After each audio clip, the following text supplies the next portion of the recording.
Hey, Susan. Nice to see you. First one in the room today. Ah.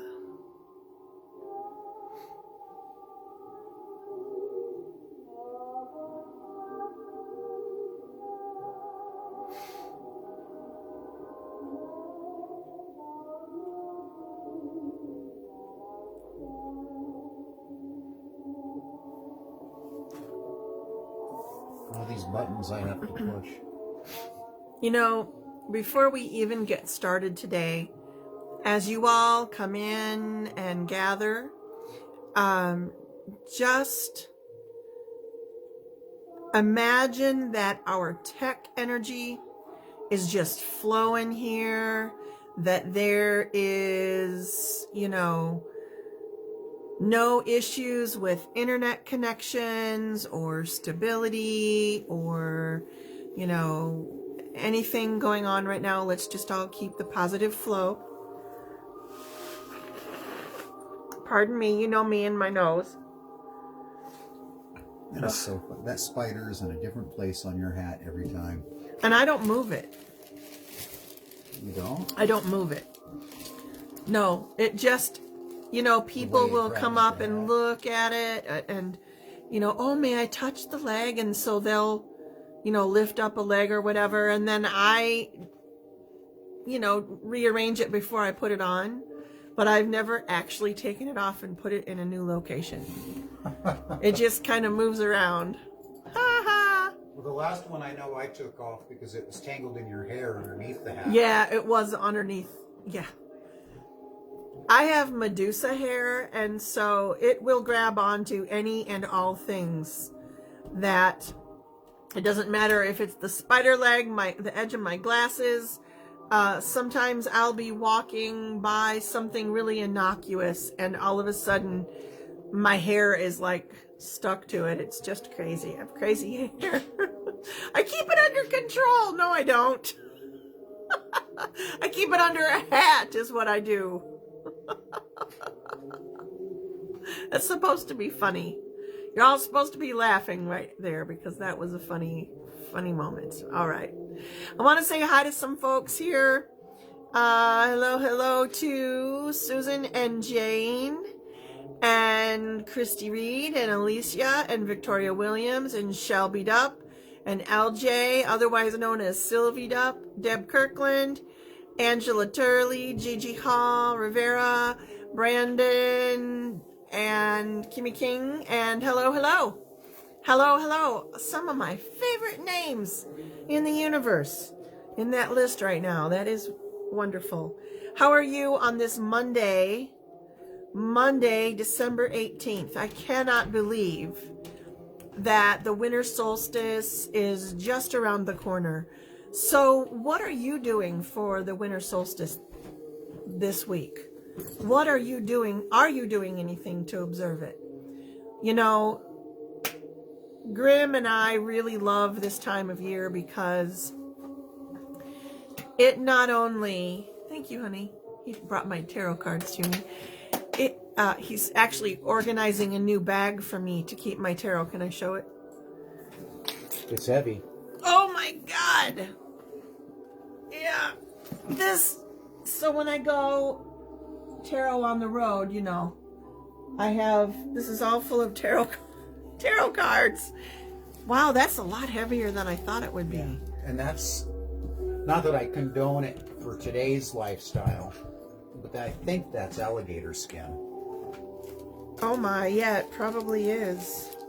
Rest in peace. Oh. Yeah, it probably is. That was a big deal for a long time, and those are old. Well, anywho, what are you doing for the winter solstice? Do you have any plans? You might be doing absolutely nothing, just enjoying the night in. You might have a bath planned for yourself that night, because you know what? Sometimes it's nice to just light some candles, pour yourself something nice to drink, and just chill out for an hour or two and just, welcome in the light, yes, but balanced with the dark. I mean, that's what we're kind of all about in our hedge witchery, gray witch world. We are always seeking that balance, just like nature. You know, nature is constantly seeking a balance. Grymm and I were talking about that earlier today. So I don't know about you, but the weather patterns are really wonky where we live. I know that there are some folks that are experiencing a lot of flooding, so and storms, major storms.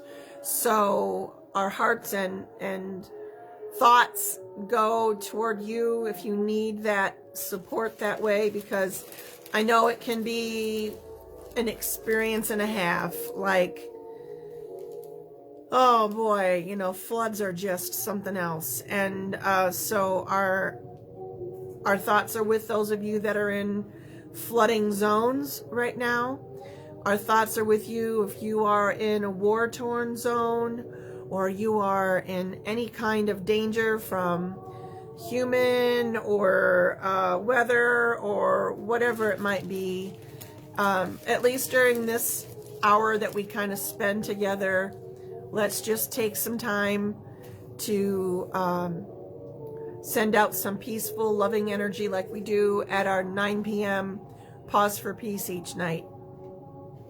I know not everybody participates in Pause for Peace. And, you know, sometimes literally for me, if it's been a busy day, it literally is a pause. It's a moment out of my day where I stop, I focus on letting go of negative energy, thoughts that came through my mind today, things that people brought to my attention that didn't feel good or somehow, you know, just made my day kind of yucky. I let go of the things that I can let go of. And then I take some deep breaths, some calming and peaceful breaths. I envision the white light, brightest white light energy that you can imagine, that I'm breathing that in with each breath, that it's going to places in my body that need healing, places that have blockages or somehow need a more open pathway, that light may shine. Its rejuvenating process, its properties, it will heal and restructure and restart cells that are no longer viable. It'll get them out of the way and replace it with new ones, or it will jumpstart the ones that are there that need a little extra help. Let yourself do that for yourself every night. And then as you exhale, know that that is the energy you don't need. Your body is not requiring it. You don't need to hold on to excessive energy, because we are not batteries holding on to things. We are conduits. We are allowing the energy to pass through us. As a matter of fact, that's one of the theories on why a witch's hat is conical. Because supposedly one of the theories is that historically speaking, the conical hats were more like antennae. They were geared toward focusing, you know, toward the divine, the higher power, the higher self. And it makes sense, doesn't it? When we think about drawing down the moon, when we talk in the sense of working in a coven or in a circle, we think of that like in a I always envision it in kind of this beautiful energetic tornado kind of way, and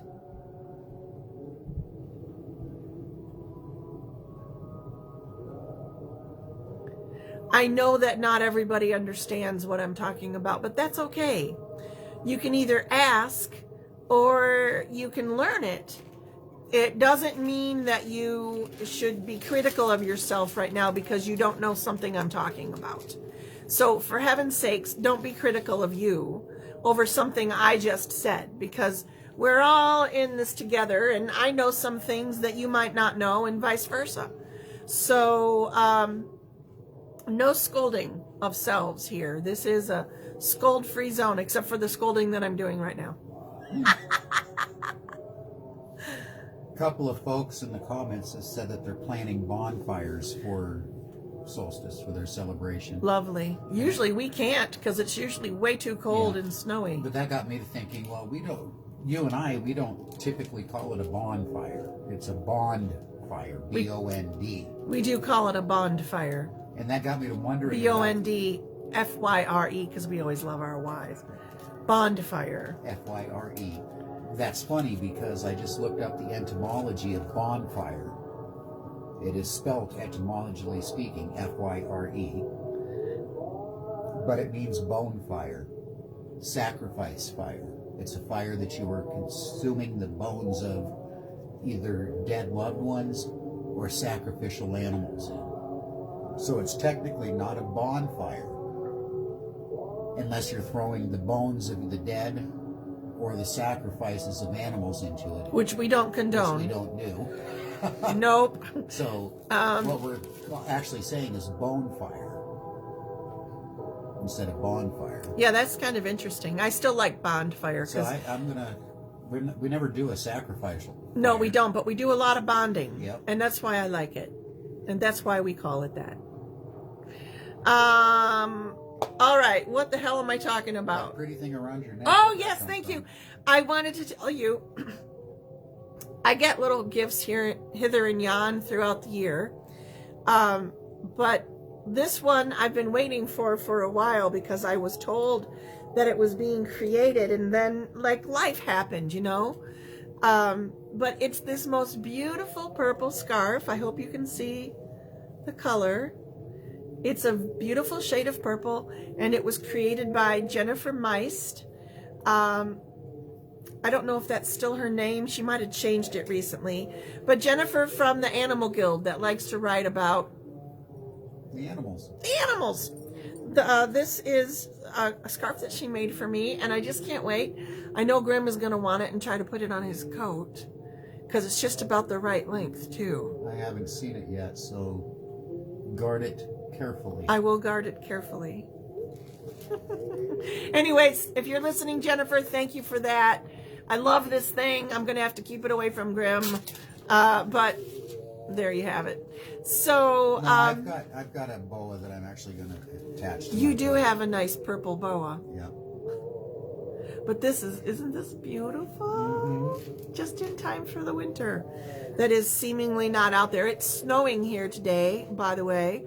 But by the actual solstice night and then Christmas Eve, it's going to be in like the 40s here, which is, for us, that's like springtime. Our grass is still green in Michigan. I can't believe it. Our grass is green, and it's just a few days away from the solstice. Good food away from me. Yeah, you're just mowing those down, aren't you? God, they're good. Shar brought over some, what's it called, puppy chow? You know, the Christmas, I don't know, my mom used to always make the stuff with the Chex cereal and peanut butter and chocolate and powdered sugar. You know that stuff? Well, we were gifted some of that today. This was a bulging bag of it a little while ago, and Mr. Grymm loves, you love dog chow. Isn't that what it's called? Puppy chow or something like that? I don't know. Anywho, I don't have any super profound thoughts to share with you today. I've had a lot of things going on through my mind, and I've been doing a lot of my own shadow work regarding my mother. This time of year, you know, a lot of us turn our thoughts, well, ours kind of are always tuned towards our ancestors. But my mother this time of year, she just loved the Yuletide season. And,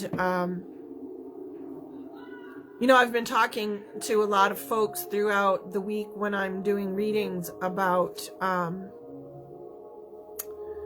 well, we have a lot of karma with our mothers. I mean, that makes sense, doesn't it? I mean, She carried you in her womb for, hopefully 9-ish months.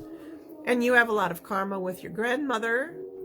And of course, fathers. But mothers, you can see it's sort of its own special your existence was preordained connection by your grandmother. Your egg was already inside the egg that was your mother. Isn't that wild? Yeah, so technically each of us have spent life wrapped in our grandmother's love.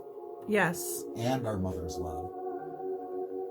Isn't that interesting? I never looked at it that way before. Neither have I. And that adds a little dimension to what I was saying about working on my own shadows regarding my mother. I know one of the things that if she were alive today, one of the conversations that would not be easy to be had would be my choice of spiritual paths. She spent a lot of time hush-hushing me on these topics. She wanted to be, quote unquote, a normal. She just wanted to fit in. She didn't want to do or, draw attention to or do anything like the booga booga that I'm, prone to. So I wonder, if she were alive, I'm sure that who knows? Maybe I'm judging her wrong. I mean, I actually didn't know her very well. I say you can't say what she would have evolved into exactly in your adult years. You're exactly right. And the same thing goes for your ancestors that have crossed over. They may have crossed over bitter and angry, and maybe they caused a lot of hurt, but that doesn't mean that's who they stay. Each lifetime is an opportunity to learn and grow and, cross off another lesson learned off of the list of accomplishments that when they cross over, they become their divine self. When they cross over, they become their divine self. Yes, they connect with it. Now, not everybody crosses right over. True. And therein lies the issue. That's how you sometimes get, I think, ghosts stuck in a loop. But that's another story for another day. Everybody's saying it's called Puppy Chow. Yes, exactly, Shelby. That's what Grymm is saying. The world has moved forward since then. And she might have moved forward with it. I would like to think so. Your mom did. Yes, that's true. And yeah, but it's been on my mind a lot lately because, we are raised. there was something I was reading recently, how we are something like 90% genetic memory. 90% of what we know is based on genetic memory given us from our ancestors. I will double check that detail, and I will scientists are just now starting to come to terms with this idea of genetic memory. Back in the 80s, there were folks that studied anthropology and could only explain how knowledge could pass so fluidly from one generation to the next if the child was already born with a bulk of that knowledge accessible. So the woman that was the village healer, she wasn't a standalone. She was the village healer from a village healer from a village healer from a village healer. Knowledge passed down. Though Absolutely. That child may have been taught the names of the plants and what they were used for, intrinsically, genetically, her memory already had it in her. She just needed to be switched on. And it's funny when you think about humans, how the majority of, well, I don't know, I can't say this is quite true as much as it used to be, but the majority of humanity very much has an us and them attitude when it comes to ourselves and the rest of the natural born world. So, Oh no, I just forgot what I was talking about. What was I saying? Genetic memory. Oh yeah. So scientists and animal folks that study animals, zoologists or whatever, animal behavior specialists and whatnot, study other species, and they can acknowledge no problem that genetic memory is part of how elephants remember exactly where the watering holes are, drought after drought after drought. It's how monkeys know where to return for the fruits that are still high up on the trees at that time of the season. There are all kinds of other animals that rely on genetic memory, but migratory paths, exactly. But we somehow, in our ever-loving, blooming attitude of we're better than the rest of the natural world somehow, we've created this veil. A veil. Yeah, there's a veil. I think, oh my. Now if you want to go full-on conspiracy theory on that, I really sure feel go full-on conspiracy. That separation between us and our genetic memory was brought about in part by the establishment of the modern religions. To separate us from our own sense of divine removes the power of the church, the power of the authority, the power of the king, the power of the pope. They don't want us to remember that we're all on a sovereign journey, that you're here to learn what you need to learn, and that the energy around you is the energy that's available to you at all times. It always has been. It's not something that you need to seek out somehow special on Sundays. It's there for you whenever you need it, and healing power within that as well. And I know that I was just learned a lesson on that today.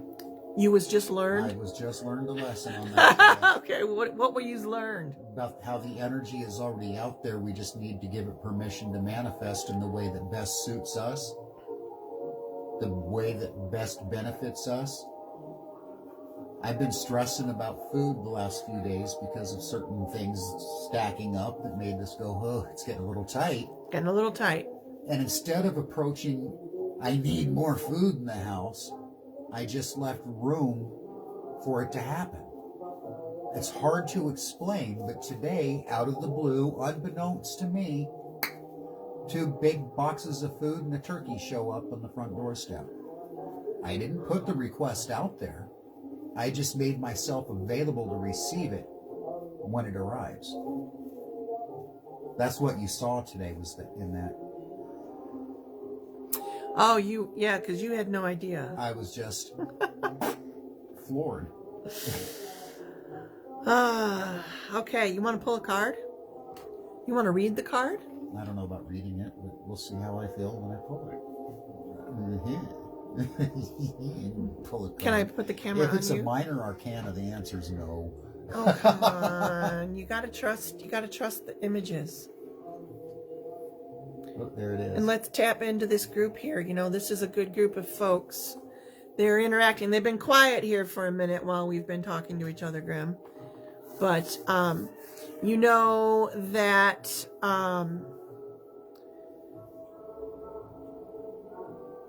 intention is only a portion of the equation when it comes to magic. You know, a lot of people say, oh, it's all about intention, but it really isn't. It's a little bit more than just that. It is about where you place your energy, how you attend to the focus of what you're trying to manifest. There's more pieces to it. And I felt it was necessary to say that. I don't know why. So somebody out there needed to hear it, but I just feel like some kind of a shakeup. The energy feels different.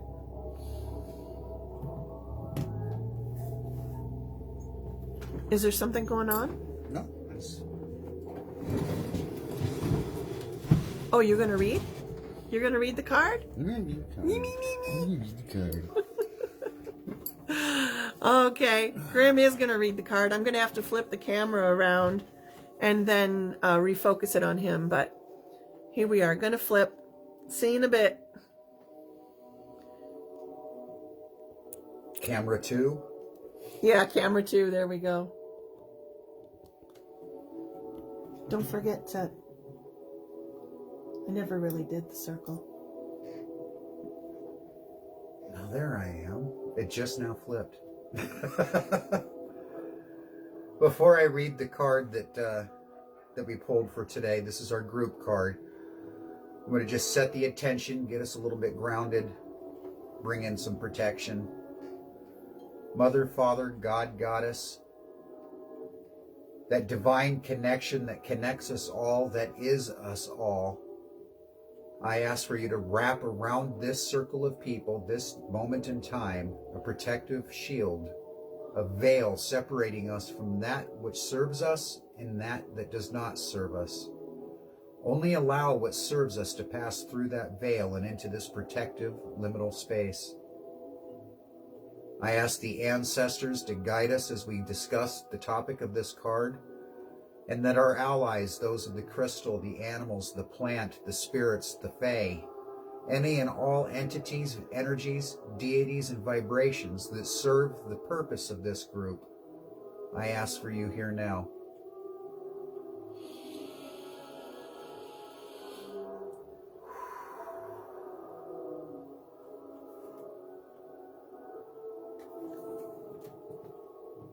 Am I in this view? Mm-hmm.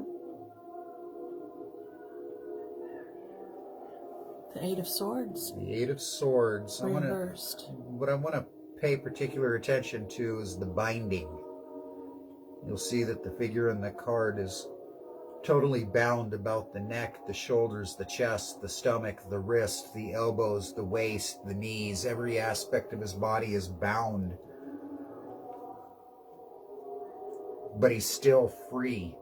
He's upside down here, reversed, meaning that all of his power is still focused, it's still energized, it is still moving. Regardless of the binds and the chains and the traumas and the struggles that are cast upon him, he is still free spiritually, magically. No amount of binding will separate you from your magic unless you allow it. We are magical beings living a physical existence. The energy that is making up our creation is the same energy that makes up our divinity, our spirit, our soul. It's just how it's manifested at this time. Here and now, it's manifested, that energy, as a human being living a human existence in a 3D reality. It's not a separate energy that is our divine. It is the same energy. As below, above, so below. It is the same force, the same vibration, the same line. It just manifests as physicality in the here and the now. No matter how bound we become, no matter how shackled society tries to make us, no matter how repressed the government or the religion or the media or the corporations try and make us, we are still free to make the choice to look into that darkness with an understanding that that darkness isn't ours to take on.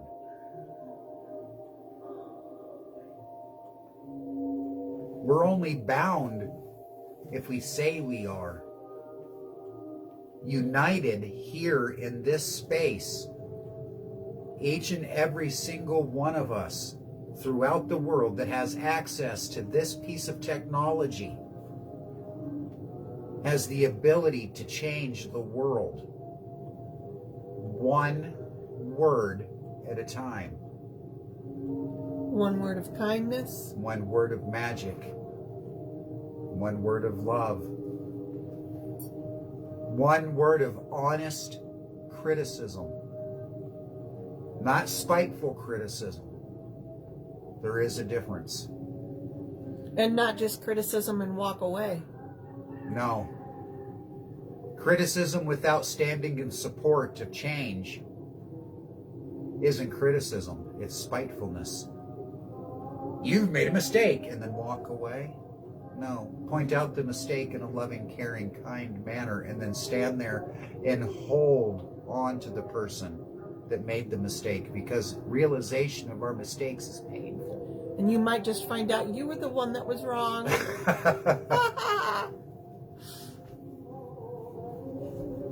I think that pretty well covers what I have to say about the Eight of Swords.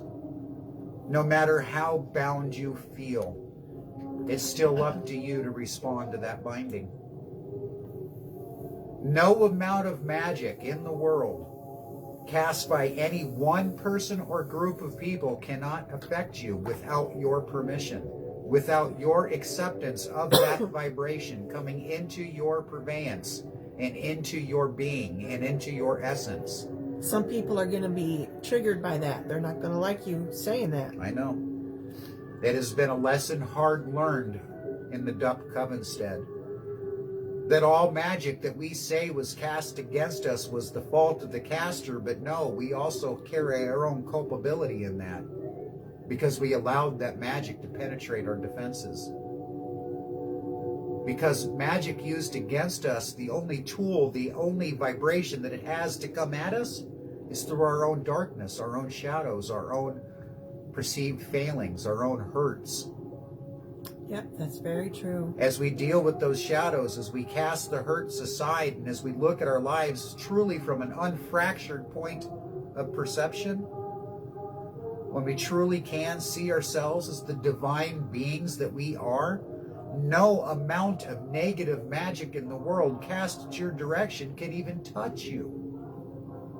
It doesn't exist, because as it enters you, it's neutralized and turned into something of your benefit. And then it flows out of you. If that's what your intention is. If that's what your intention is. I mean, that's where it gets squeaky for me. You can take the camera away. That's where, for me, it gets squeaky with people, because, oh, where am I at? Here I am. Back again. I hope I said something that made sense. You did. That was great. It all made sense. I'm going to draw 3 cards for 3 people. The hashtag today is, oh boy, hashtag my energy. Ain't real long. My energy to do with as I will. What is the hashtag? I can't think of a good one today. Oh. Well, I don't want to just, okay. Intention. There we go. Hashtag intention. Hashtag intention. That's a good one. That does make sense, intention. It does. If I intend on having a bad day, I will. Right. Oh, and what I wanted to piggyback on what you were saying, it's exactly. If you intend on having a bad day, you will. There is someone who, this is a story that could go for any number of people on any given day. And I'm not saying that I'm beyond, this happening to me, because I have bad days too. But I really encourage you to take some time to step back and look for ways and areas and times where you are being critical of yourself. Whether it's a comment you're making to yourself in the mirror about how you look, or it might be a side note to yourself because you forgot to pick something up at the store, or it could be someone glances at you while you are at the store and you have some inner dialogue about how they might not like your hair, or something that stuck out differently about you, and so it drew their attention to you, and you have sort of a dialogue going. I don't know which one of you kind of falls under that category, or maybe all 3, or maybe there's more. But look for areas where you are being critical of yourself, and ask if you can let that go now. When you find an area that you are being critical of, is it something that you don't have to feel sorry about anymore? Is it something you can let go of the guilt about? Because so often we have these repeated thoughts in our head And they've been going through our memory banks for decades now, the same repeated responses. So much so it's become part of our identity. Like, how many of you ever say something about, you do something and you say, oh, that's so stupid, or that was stupid, or something like that? That's negative criticism of yourself. I'm not trying to turn us all into snowflakes here, but I am trying to get us to realize that the greatest love affair you can have on this planet is one that this is going to sound weird, but when you love yourself enough, and that's something I think we work on all the days of our lives, just like the soap opera. I think we work on that self-love from the day we're born until the day we take our last breath. And if you're lucky enough to get to a point where you can let go of a lot of this unnecessary baggage, this repeated pattern of negative self-talk that a lot of us have going on, free yourself from those moments, and free yourself from the moments where you already start your day off by already choosing that it's going to be a horrible day. How many of you start the night before dreading the next day and then saying something along the line of, it's going to be horrible tomorrow? When you speak things like that into existence, when you already tell the universe what you're expecting, what do you expect the universe to do? Just rise up and create this phenomenal experience for you? You're already giving it the energy of meh. It responds to the energy that you give it. So try at night when you are unwinding. We talk about the 9 p.m. pause for peace is when I do it. But I also will do it right before bed. I will just let go of negative shit I've gathered around me all day. Negative thoughts that I've gathered, negative feelings I've had. When my brain starts to try to talk me into a worry or a concern, I say, not now. It's not the time and place for it. I'm winding down for the night. There's times that you have to break the cycle, too. You have to break the... Right. I don't know how to... another way to say that. And when you're breathing in, so we're talking about intention, right? When you're breathing in this healing energy that we've been talking about, intend it to heal those parts of you that are needing healing. You don't need a doctor. I want you to go to the doctor if you need to go to the doctor, but you don't need a doctor to tell you what hurts.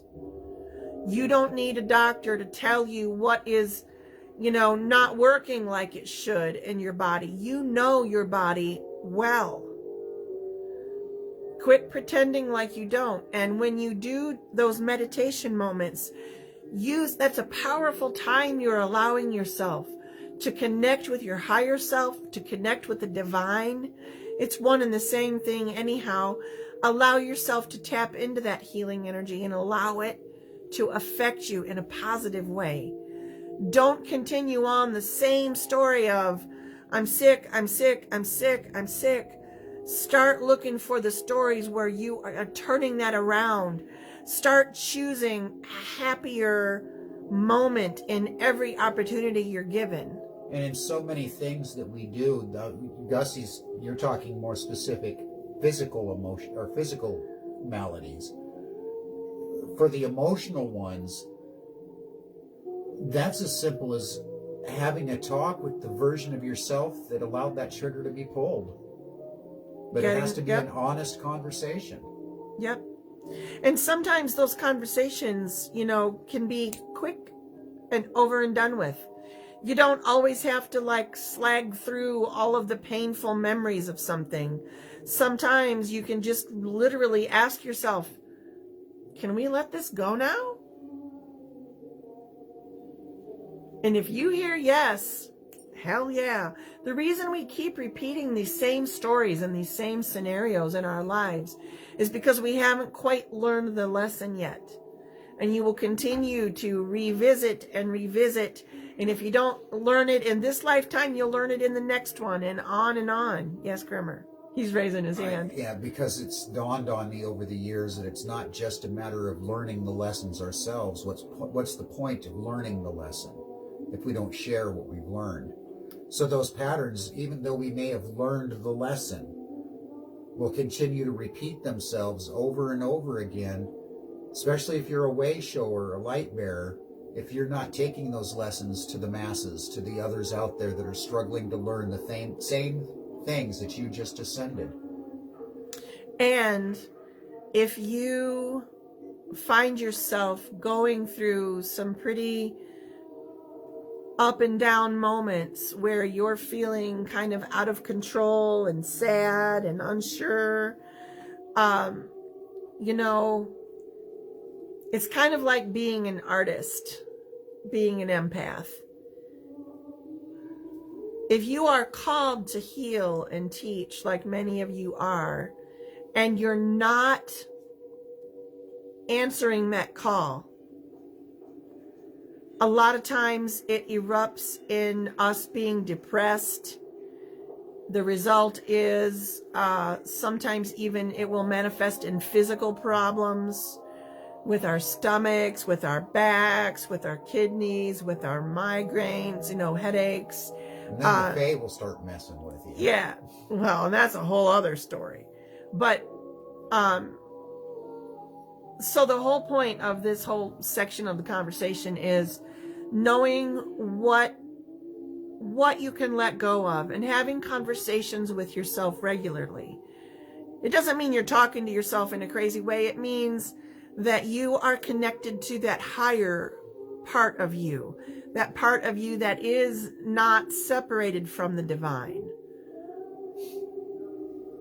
Body, mind, spirit, right? There's the three connection. That spirit is still up there with that divine umbilical cord connected to everything and all. And when you connect to that part of yourself, and yes, you still have it, even if you're not familiar with it yet, you can't hear the voice maybe, that's okay. That's what Grymm and I are here for. But if you don't release that negative energy and you don't also try to help shine the light, you can start to feel very ill, very mentally unstable, very physically ill after a while. It's like an artist that needs to express him or herself in writing or dance or painting or whatnot. It's a similar thing, only our expression is the expression of light, of way showing, of spiritual understanding and learning. I'm so glad you're all here on this journey with us. Natalie says she tries to do that, but sometimes it's so hard in terms of changing your state. Natalie, I think one of the things that you have to remember for yourself is we are broken people. Each and every one of us has... I'm turning that back on you. Okay. Each and every one of us has broken aspects of who we are. We were raised by broken people. We were raised by broken people. So when we catch ourselves in those negative emotional loops, where we catch ourselves berating ourselves, when we hear our voice inside of our head saying, well, that was stupid, we can't beat ourselves up for those moments. We're going to fail. We're going to make mistakes. We're going to stumble. We're going to call ourselves stupid. The trick is when we catch ourselves calling ourselves stupid or berating ourselves for something, is to immediately and in that moment give ourselves permission to move past it and start again. Every moment of your consciousness is a fresh moment to start again. No matter how far along your spiritual path you are, be it just starting out or have been walking it for years and are fully versed in all things spirituality, you're still going to find opportunities to stumble and fall. It's how you choose to stand back up and continue that walk that determines the type of magic that people will see in you. Mm-hmm. Stumble, fall, make mistakes. Stand up, dust yourself off, learn from the mistake, and step forward again into your next moment, into the next version of yourself. All right, I'm going to flip this back around. Thank you for that. That was great. I think Natalie said thank you, Grimmer. Okay, you got me again. A couple of things I wanted to remind you all of. Yes, I'm still reading cards. I've got 3 cards that popped out, and I'm going to read for 3 people. I'm just got to scroll back and find out who did the hashtag, the first 3 hashtags, but I will get to that. But I wanted to do a few like plugs for the Purple Door here and what's coming up in the next couple of weeks. We've got the next edition of the Purple Door e-zine coming out. And gosh, I wish you all could help us get that in the email inboxes of more of your witchy friends, because it is something that we lovingly do every month. And the money right now that is generated from it basically goes back into just paying for the software we need to create it. So it's not, i.e., it's not making a positive, green line, thumbs up income yet. But we're getting close, and it's so full of personal stories, and as it grows, you're welcome to be a part of that journey with us. If you're interested in writing, if you have art you might want to share, reach out to me, reach out to Grymm. We'll be glad to kind of point you in the right direction. So there's that. If you want to purchase an e-zine, you can go to our Patreon account, right, Grimmer? That's where it is. Well, you can go to our website, click e-zine, it takes you to the Patreon. So if you go to openthepurpledoor.com and go to the e-zine, it'll take you right to our Patreon account. It's $4.20 a month, and it goes toward building up that coffer so that we can eventually start to do some positive things with that money. And the $4.20 a month just means that you're receiving the e-zine monthly in your inbox. There is another tier above that. For another $1 a month, you become part of the community, the e-zine community, where you can have deeper discussions with other people that have read the same articles and be able to talk with the authors and the writers and the creators of the e-zine to gain deeper insight and perspective into any of those articles. Right. Yep. Okay, so I wanted to say that. Thank you, Grimmer. I also wanted to remind you on the 28th of this month, we have a Purple Door Witch Wave. And that Witch Wave, you are all welcome to join. It is free, doesn't require anything to participate. We do suggest bringing a candle and something to light it with. Always bring paper and pencil. To any of our gatherings, I suggest it. I even suggest it for 420 Tarot, to be honest. Lots of good information comes through here.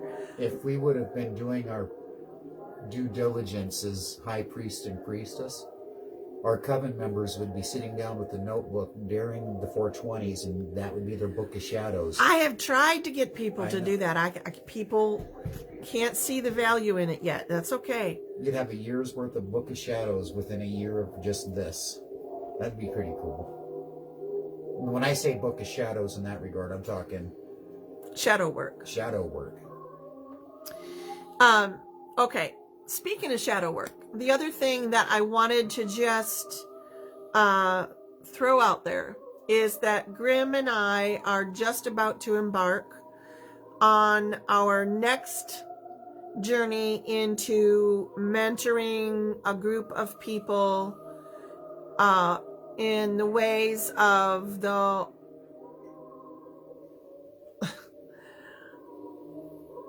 I don't like to put a label on it, but to kind of witch the way we do. We're starting a mentorship program, and if you are interested in that, I'm not sure that I can get you in on this round, but if I haven't reached out to you, I've tried to figure out like who I think might be interested in something like that. It is not free of charge.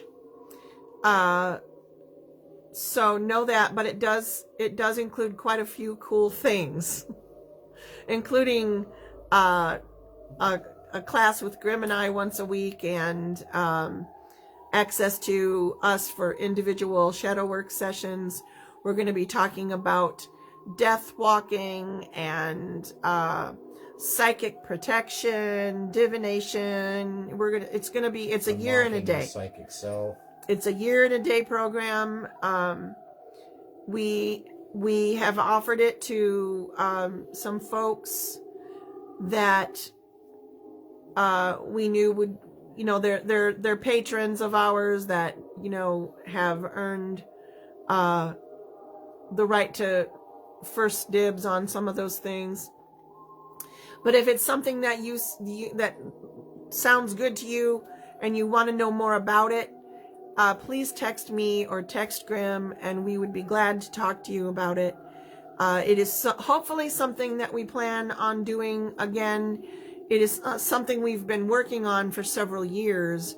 As a matter of fact, our very first Root and Read group, I don't know if a lot of them are still here with us, to be quite honest. We didn't officially do the Root and Read class like we're going to be doing for this next group. We just kind of pulled everybody through the muck with us. Figuring it out as we went. Yeah, figuring out as we went. So, and some of those but this is a year and a day program. It is a year and a day. If you don't get in on this cycle, you got to wait a year before the next cycle. Right. Yes. Yes. So, all right, three cards. That part kind of gets to you sometimes, doesn't it? Well, because I kind of think that we could do, halfway through the year, like every 6 months, we might be able to take on a new, but it would have to be a smaller batch of people. Yeah. But no, I really like the year and a day thing. A year and a day. Yep, I like the year and a day thing. Plus, it gets us, we can focus more on the group of people that we're with. And it's a small group. And even if you text me and you get in, it's still a small group. Yeah, keeping it small. We're limiting it to a set number of people. Yep. So. Alrighty. Let me see. Who did I? You got a lot of them. I did get a lot of them. 3 cards popped out just like I wanted.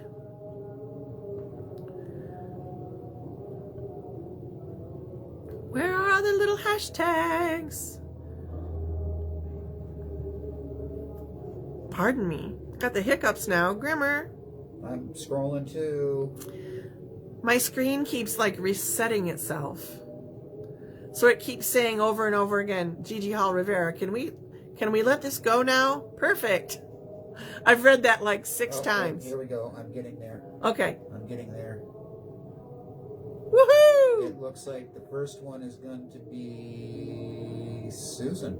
Susan gets a card. Okay. Well, isn't it interesting that this Hermit card pops right up there for you, lady? The Hermit. What is the Hermit, after all? We tend to think about a hermit being someone that's really reclusive and odd, kind of an oddball character. And you know what? The freaky shut-in. You know what? I want you to know there's absolutely nothing wrong with being reclusive. I've said this before, and I know a lot of us tend to be a little more reclusive in the winter. It's colder out. It takes more necessary preparations to go out the door than it does in the summertime. There are more opportunities in the summer and spring because people are more out and about and street fairs and whatnot. So there's just more life and living kind of going on in those warmer months. But there is a necessary balance at this time of year. And there's an honoring of these dark months. And it feels like this winter, you're not going to go as dark and gloomy as you have in the past. This winter, you have reason to raise up your voice. This winter, you're connecting with the divine in a way that you actually never thought possible years ago. And I know when I'm talking about healing, I know that one of the things that you're really interested in is drumming and how drumming affects the body. It makes sense to you, the whole vibrational frequency thing. So if you don't already have a drum, start manifesting a drum, because we're going to be doing some online drumming circles. I know it. And some of us have already been working on that, and you definitely want to be a part of it. It's going to be reawakening something for you. Yeah, this Hermit card is a good card. This Hermit card is full of magic, intention, and learning, because isn't that what Going Dark is all about too? It's about learning about yourself and learning more about what you desire and what you're afraid of. It's a perfect time of year. Grimmer, go ahead. And being reclusive as a hermit doesn't mean that you are hidden away from everything around you. Being a hermit means you're actually inclusive. You're inclusive, meaning that you are the one in control what you're including into your sanctuary, into your essence, into your vibration. A hermit is one that knows what energies work with them and only allows those energies in. I'm very much a hermit. I'm not reclusive, though. I'm very inclusive of only those energies that benefit my community, my circle, my essence of who I am. So don't be afraid of being, not just Susan, this is for anybody. Be a hermit. Don't be reclusive. There is a difference. Right, and you're not talking to just Susan by any... Christy Reed is next. Okay, Christy Reed is next. Let me come back here, find my face, there we go. Christy, this card is for you, but one of the things I wanted to say earlier when Grymm was talking about we're broken people who were raised by oftentimes broken people, I don't want you to think that I think that means we're imperfect. I think we're perfect in our brokenness. I think we're even more perfect when we start to realize that we're repairable. Stained glass is not beautiful because of just the colors. It's the broken panels. It's the seaming together of the discordant colors and the unmatched pieces all brought together into a mosaic, seamed together with that lead. That lead is what's binding us together. It's the shadows that allow us to pull ourselves into a complete unit and be able to see ourselves as a full picture. Look at the cracks. It's as much part of the beauty as it is the entirety of the stained glass. Yep, that's absolutely true. Absolutely true. I always think of it as a tapestry. Yeah. Like one of those really cool, hanging on the wall in some really cool, drafty old castle. I love tapestries. I think or maybe one on the top of on the ceiling of my bus would be nice. Okay, anyways. Oh, this is Christy's card, of course. 3 of Cups. This is one of my favorite cards. When this pops up, I just know that I am talking to someone who is, you know what, not exactly ready to remove every single mask that they've been wearing for years and years, but willing to unmask quite a few of those. So when I'm out here talking about letting things go and negative self-talk and how you don't need to hold on to those things if you don't need them anymore, you know, stop talking to yourself in harsh ways. And this card is really all about allowing yourself to ascend, not with the mask kind of covering up who you really are, but taking it away and allowing yourself to experience yourself to your fullest. I know you're still working on that. A lot of us are still working on that. And, what is the prize? What's the result? It is a well-balanced you. It's a you that is not moving forward with a lot of heavy baggage and armor. Because believe it or not, we were not intended to come into this world. The original intention was not for us to experience pain in any form. It was meant for us to be in the flow, in the abundance, in the love of the universe. And I believe that is how it started off.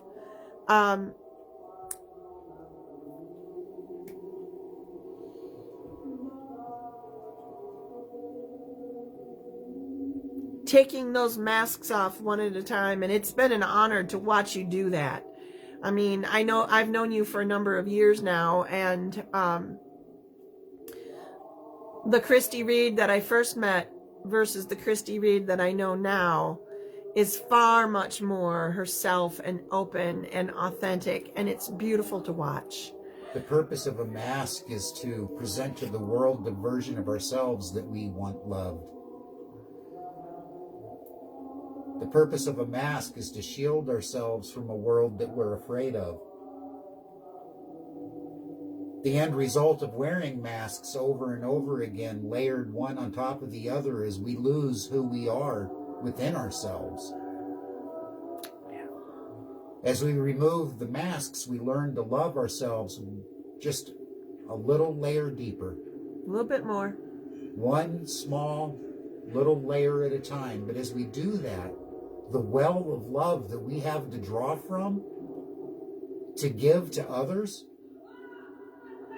is tainted with less shadow, with fewer masks, fewer filters for that love to come through. And that's why when you start vibing, when your vibrational frequency is at a higher level, because you're thinking higher level thoughts, happier thoughts, you're keeping yourself tuned to the light, not letting yourself getting drawn down into the darkness all the time. We've spent a lifetime there. It's time to allow yourself to, rise up. Oh, where did my pink lotus flower go? I was just about to light that little candle. I bet you I had it on the table last week. That's okay. That's okay. You all know what I'm talking about, the pink lotus blossom. Rise up. Continue to let yourself grow and be. You can't imagine the lessons that you're teaching. It's remarkable. All right, my third person. Shelley, the Two of Wands. So this Two of Wands card, I know you spend a lot of time trying to be kind of mindfully looking forward. You try to plan your day. There's some pink lotus in here, by the way. Not surprising. But it's almost like there's a part of you kind of shut down right now. And it has something to do with not wanting to move backward, but only wanting to move forward. And the problem with that is that when you try to hold that rein too tightly, that's not how the world exists on the other side of this veil. You know that. You know that it is spiral. You know that past, present, and future are intertwined. You know that just because you can control something on this plane does not mean that you have any control whatsoever of it on the other planes of existence. So there's a big, you're just kind of stopping yourself. And I believe that some of the issues you're having with memory, with focus, with energy and motivation, hopefully I'm not overstepping my bounds. I think this is also going to help some other folks that are listening. Realizing that you're causing some of your own obstacles by reminding yourself daily how forgetful you are, by reminding yourself that you're not getting things accomplished, or being critical of who you are because you didn't get XYZ done today. You only got, part of M finished. A victory's a victory. A victory is a victory. And we've got to stop getting in our own way of recognizing the victories and letting the overwhelm kind of get, the overwhelm and the lack of accomplishment list keeps growing. And I think we need to let that go. We need to let that harmonize. The people that I find closest to my heart tend to have a werewolf mentality, a werewolf energy. They resonate with the werewolf vibration.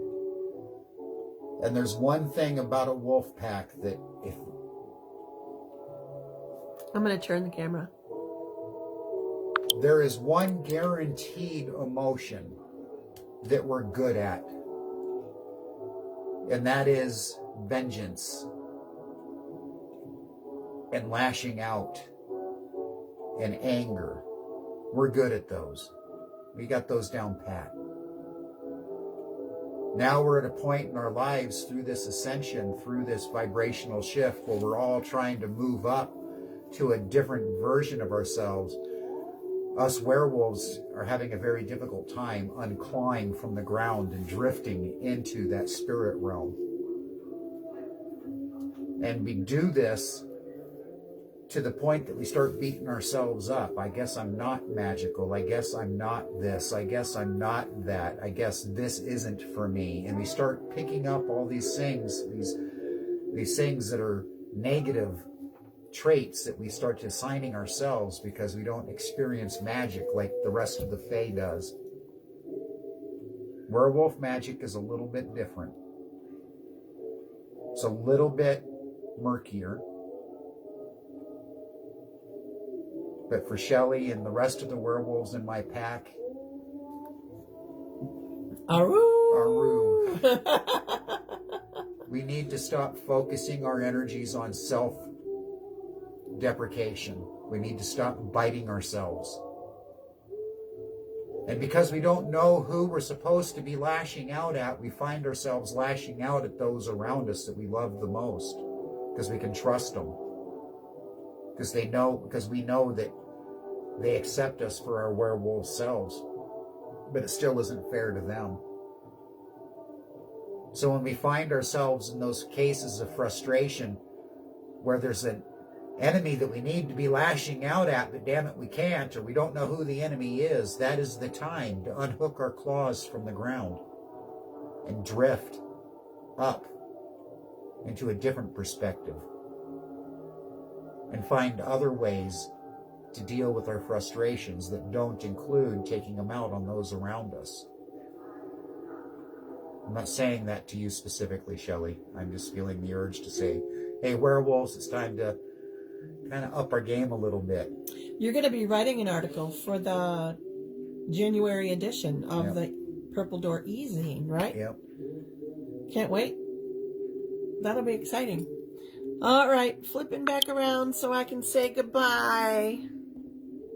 I don't know what Shelley says there by Jesus, Mary, Joseph, Grymm.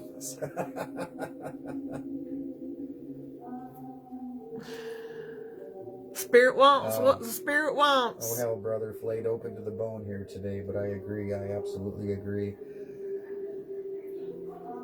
It's been a very tough road for Gussy and I dealing with the werewolf energy that I allowed myself to completely succumb to. Well, we needed you to, or we wouldn't have seen it.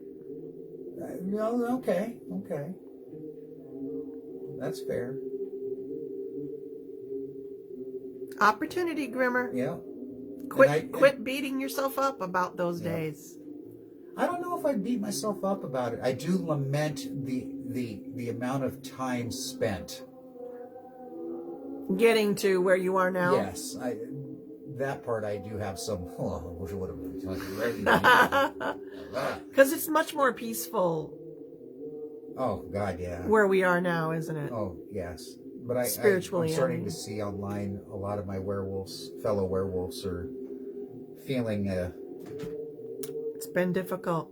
very energetically pensive. Yep, like something's about to happen. Yep. Yes. We know we're supposed to bite. We need to be more like the snake. The snake has 3 ways of saying piss off. The first one is he just butts you with his nose and says get lost. The second one is he'll bite you. He'll reserve the third one for the venom. Oh. Because that's the one that takes the most energy on his part too to recover from. Oh, so they have control over the venom bite? They have control over the venom bite. So they'll first bump you one. But for so many of us werewolves, we go straight for the bite. Right away. And that's taxing. That's taxing. That's tiring. That is tiring. Absolutely. Oh my goodness. So for that and more riveting information about werewolves and other kin, join Grymm and I for our Root and Read 2024 mentorship program. Starts on the 1st of the year. Starts on January 1st. And ends on the 1st. And the only reason we're trying to keep our group small. I keep mentioning that. And I want it to be kind of an invite only thing, but there are a number of you out there that I know join us regularly here. And I felt like I didn't want to miss one of you that's just kind of, waiting for an opportunity like that. And I don't want to be the one that missed the signals. So I'm just kind of throwing it out there. I don't know that we'll do that in the future, but I'm throwing it out there. So if you're interested in that, send me a text. With that said, we're still going to be selective about who we enroll because part of it is the group itself. Right. The way we're weaving people It's together. A synergy thing. Yeah, definitely. So, all right, Grimmer, are you? You're all done? Yep. Okay. I think me too. So, hey, enjoy this solstice energy that's building up. It's going to be a great night. Grymm and I are hosting an event here at the old church. We're actually going to do some caroling. I'm sure I'll talk about that on Friday. Michelle asked, did I miss how that works? Can we get clarification real quick? On which part? She just asked, did I miss how that works? And I don't want to leave anybody going, what? Okay, Michelle, if you're still here and you want to know, I don't know what you're talking about because we talked about quite a few things. So,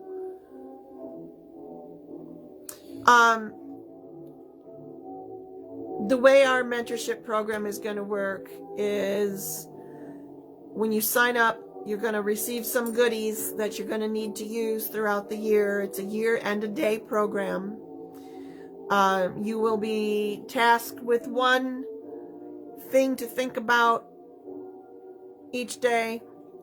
Do a little bit of shadow work. You'll be given some homework each week. Nothing too serious, because I know we all have busy lives. Grymm and I are understanding of that. We meet once a week with the group that's forming. We'll meet on video chat and have a class together. Grymm and I will present the topic, and then we'll open it up for conversation. We'll be talking about all sorts of things from divination to astral projection to death walking to unlocking your own psychic self, ancestral magic, all that stuff. We're gonna dive deep into it for a whole year. It's a walk through the guilds. Right, right. Wart cunning wisdom included in there. So we're gonna do this with a small number of people, a select few, and we have it capped at 10 right now. But there's still a few more spots, so if you're interested, and I haven't reached out to you yet, please don't hesitate to reach out to me. It doesn't mean we don't want you. Don't let that negative self-talk come in there and say that to you. It does not mean that. It just means I have a lot of people that I interact with, and I may have forgotten one or two folks. And if we haven't interacted a lot together outside of 420 Tarot, I might not know of your interest level. So reach out, please do. Send a message. Right. Also, just to let y'all know, Angela, aka Dizzied Up, did get hacked last week. And so there were a few folks on the Purple Door that were out there asking for money, or if you could help them reset their password. Those were scams. Please don't fall for that kind of stuff. We'll try to put it out on the Purple Door when we know that happens to someone, but you know, it's just going to happen more and more frequently, so we just got to be on the alert. I don't get angry when you send me a text and say, is this really you? If you have to check with me or Grymm or Susan gets, I think, quite a few of those questions too, don't hesitate, because we'd rather have you know that you're talking to the real. We've had people fall for the scammers before. Yeah, we've had people fall for the scammers before, but hopefully Angela's going to get that sorted out. She did send out some new friend requests as Dizzied Up, so... No member of our inner community, DUP or not, is going to unsolicitedly reach out to you via messenger, asking for help resetting a password, help with money for any reason. Any money-related type issues goes through a committee for the most part. So... yeah, ignore any and all requests for password assistance or I need help with paying my electric bill. Right. Take care of yourself. Remember that. Take care of yourself. That includes online. All right, y'all. I think that's it. Hopefully I answered the questions that needed to be answered. I love everybody. I'm so glad you were here. I will see you with Grimmer on Wednesday at 4:20. Until then, stay magical.